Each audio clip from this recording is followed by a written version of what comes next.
Hey everybody, what's up? Welcome back to another episode of Elizabeth Elaborates. I'm Elizabeth, and hopefully you can hear me over the din of my pool filter.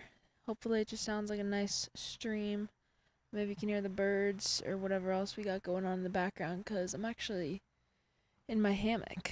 And if you're looking at the video, don't make fun of my rainfly, because I really think it's gonna start pouring, and I just knew that if I put it up, it wouldn't. So, it's not even gonna protect me from the rain if it starts, but it will buy me like 1 minute of time, which is cool. So, yeah. Um, what's going on in life these days? Not to be sad, but I've been a little sad. You know, just one of those things.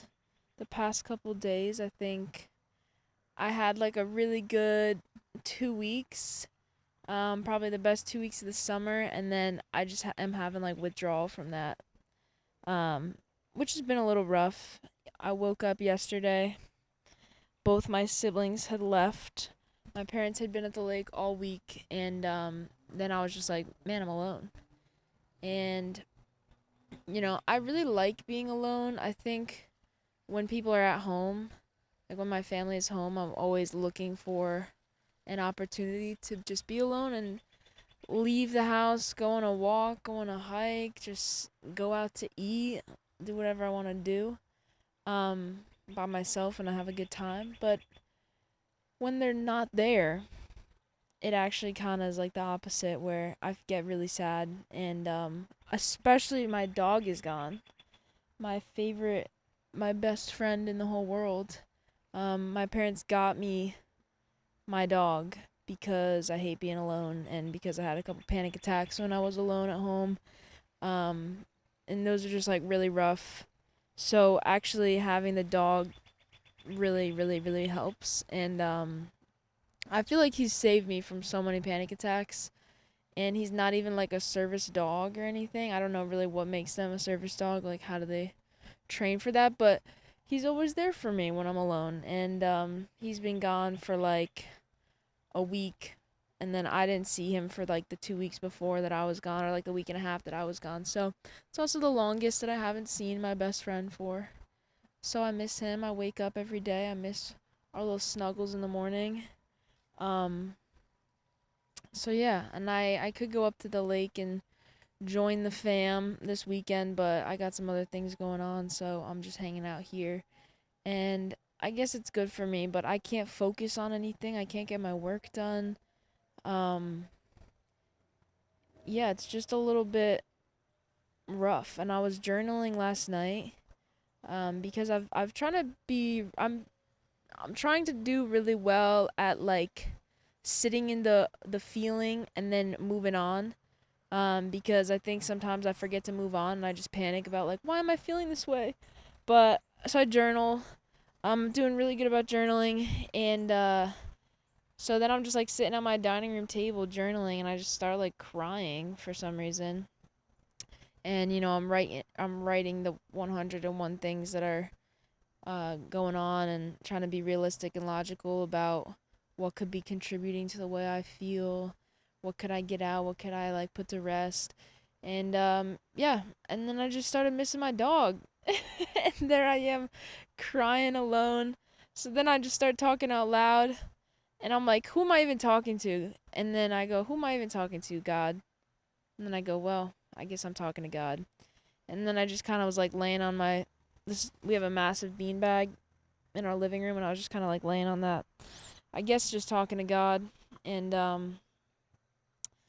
you know, that's how we do it. So, what is this? Day 3 alone? I worked yesterday, so it didn't really count. This is my second full day. So, I don't know. I don't feel like leaving the house. I meant to go hike and set up camp somewhere, and hammock, read, journal, write. But I kind of got a little sketched out by the clouds. I don't know if you could see anything by the lighting of this, but it's looking pretty gray. So, also don't even know if I'll put a video on this or not. But anyway, now I'm just camped out in my backyard, which I guess does the same thing. I kind of started journaling this. I guess I'll read it to you. It kind of hit me that it was August. Oh, I lost my shoe. I need my shoe. And man, this summer just flew by. This was, I think, the fastest summer of my life, which stresses me out because this is the last summer of my life. It's kind of how it feels because it's the last summer that is kind of grouped into the college summers. So for the last, well, I guess every year of my life up until this point, life has been segmented by school years, summers, semesters, or summers. And it's like, I really do well with the breakdown of semesters and just like the 16-week schedule. Like, I was just cranking on that. And that's so good for me, so good for my brain. It's long enough where I can lock in and get used to stuff. It's short enough where I don't hate it, where I can move on after. And it just kind of hit me that, like, man, I would be going back to school in like 3 weeks, which is no time. You know, I'd be buying books, I'd be looking at my syllabuses, I'd be checking if my courses are open. Um, I'd be talking to my friends already, seeing if we got any schedules together, any crossover, um, and none of that is happening. None of that. Nothing is signaling to me that school's starting again, right? I don't even get the emails, and it's just craziness that I'm not going back. So I really miss it, to be honest. Like, I did my fair share of complaining about school, but I really liked it. I think it was a good thing for me to do. If I didn't go to school, I think I would kind of waste myself a little bit. I could go get my master's, which someday I would love to. I could enlist in the army, which I still want to do, but I went to college, so I wouldn't do that, and here I am 4 years later still kind of thinking about it. So I think life is just a series of decision making, and you know, you always have different factors influencing those decisions, so you can't really go back and change anything. But it's weird now that, like, college is over, and, you know, like, that whole decision took 4 years to work through, and now it's just done. So I gotta make the next move. And my job, my internship is over in 2 weeks. So in 2 weeks, I'm gonna be unemployed, and then I know I'm gonna feel like more lost after that ends, because I really need to, like, I find a lot of purpose, and I don't know, it just gives me something to live for, I guess, because that was the other thing. I'm laying in bed like 2 nights ago when my brain started to go a little haywire, and I was like, what are my reasons? Why am I here? What am I living for? And I was like, you just gotta wake up every day for the next, I don't know, how long am I gonna live? We'll say 60 more years. And for 60 years, I have to keep finding reasons to live. Like, not to be like super depresso about it, but it's kind of like, when are the things that are gonna give me purpose in life? When are those gonna come into my life? When do I have to stop just like trying to really look for them, seek them out, build it into my life? Like, I just want to wake up and like love my life, or just have something to do and not really be all existentialist about everything. There's a Sylvia Plath quote that I have written on my wall. It's just, I'm a victim of introspection. And it is so true. Because I try to snap myself out of these moments, like with the journaling and stuff, where I'm like, all right, you're just thinking about it too much, you know? But then this is what it is when the silence gets too loud, you know? I stop getting distracted by everything, and these are kind of my thoughts. But here we go. This is my little thing that I wrote. I don't know if I should read this or not, but we'll see. It's almost August. Well, it is August. I'm not going back to school or my friends or structure. I don't know what's happening. I'm home alone for 4 days. I've been restless all morning, and this I cannot read my handwriting. I've been restless all morning, and this sort of thing always happens. I just mindlessly pack my bag and end up somewhere like this. Somewhere outside. The hike helps. Getting out of the house helps.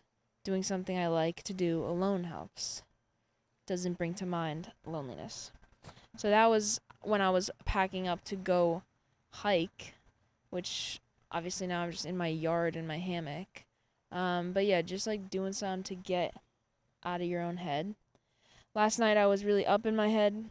I almost called the person I'm supposed to call when that happens, but I didn't. I just journaled and cried and went to my friend's house after, but they had no idea.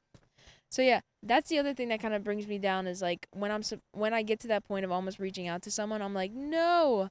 You're just admitting your stupidity. Like you're just admitting that this is like you're wrong, you know? Cuz I none of this should be how it is in my head, but it is. I don't think it's realistic. So, anyway, I didn't like that about this weekend. It's not even the weekend yet. Screw it. We're going to have a good weekend. But yeah, so now I'm outside in my hammock. I guess I just need to get all that off my chest. This rain fly is really throwing me for a loop. I went camping with my cousin, my second cousin, who I barely know. Check out the video, befriending my cousin in the high peaks. But yes, he's asked me. I put my rain fly up. He's like, "Do you know how to tie knots?" And I look at him and I'm like, the fact that you're asking me that question right now, I'm just gonna assume I don't know how to tie a knot because I looked at I'm like, I'm not a Boy Scout and he just like died laughing. But I don't know, I got some type of knot holding it up, so that's good. And that was such a fun trip. Oh my gosh. I never want to re-enter a building after that. Like I really just love camping. I love being outside. Oh my goodness. This wind. I just realized I'm recording with my phone, but if I wasn't recording with my phone, I would read you this poem called How I Go to the Woods by Mary Oliver. Probably one of my favorite poems by her, which I love her dog songs poems. Those are also my favorites. And man, I used to have one of the dog songs memorized, but I cannot think of how it starts. All right, back to school stuff because it is really crazy that I just kind of got to get the next thing going. You know, I just got to get a job. And what does that look like? I don't really want to move away, to be honest. Like, that's what I want in my heart. But then whenever it comes down to it, I'm like, no, I'd have to leave the people that I love here. And that is enough for me to stay. So I'm here. And I don't know what I want to do. I don't know if I really want to like achieve great things or if I'm chilling just getting by. I've always been like I don't want to say like hillbilly because we're in New Jersey, right? That's not really a thing out here, but like I've just been good with being less in comparison to like my siblings where I want achievement, I want success. I would sacrifice a lot to be a successful person. However, um I also I like putting on my neon orange construction shirt and my boots and just like doing my thing at my job and being dirty and sweaty and tired and just like getting home, eating, pizza rolls and cookies and just like rotting on the living room floor. But then that's kind of why I think I feel so sick in the head these days is that lifestyle is actually not good for me. That might be the default setting and I'm supposed to like pursue more beyond that. So I guess I should try to do some like white collar world thing. I don't know. I really would be happy and content just like walking in the woods all day being a park ranger, but I'd kind of have to leave my house, I think. It'd be a crazy commute or I'd have to move to a different state. But I wouldn't make enough money to move out in New Jersey on a little starter entry level ranger job, unfortunately. I realize I talk to myself a lot when I'm alone. Like I was fully just sometimes I think I'm like borderline schizophrenic because I literally will like hear someone call my name and I'll like turn around and be like, "Yeah," and no one's there. So that's one thing. But I will just like talk as if I'm telling a story to a crowd of people as if I'm doing stand up and I'm just home alone, like in my living room, taking time out of my day to just like tell my story. Like I was walking around my house today talking about my old professor, and no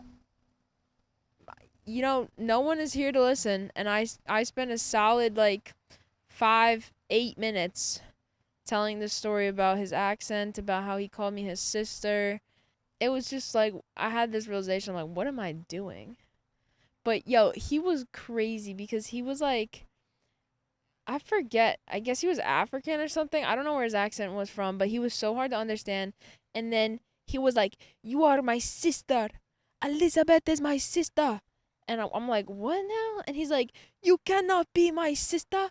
You are white. I am black. No one will understand." I'm like, "Dude, I'll be your sister. I don't really care. Like, whatever." I'm like, "I'm okay with that. We can be siblings." And he's like, "You chop off my head and I put it on your body." Like, repeating the stuff he said does not make any sense. And he's like, "That cannot be so. I am black, man. You are white, girl." And I'm like, first of all, you don't chop off your head to make us siblings, okay? Like, that's not really the strategy that I don't think anyone would go for. You'd be dead, I'd be dead.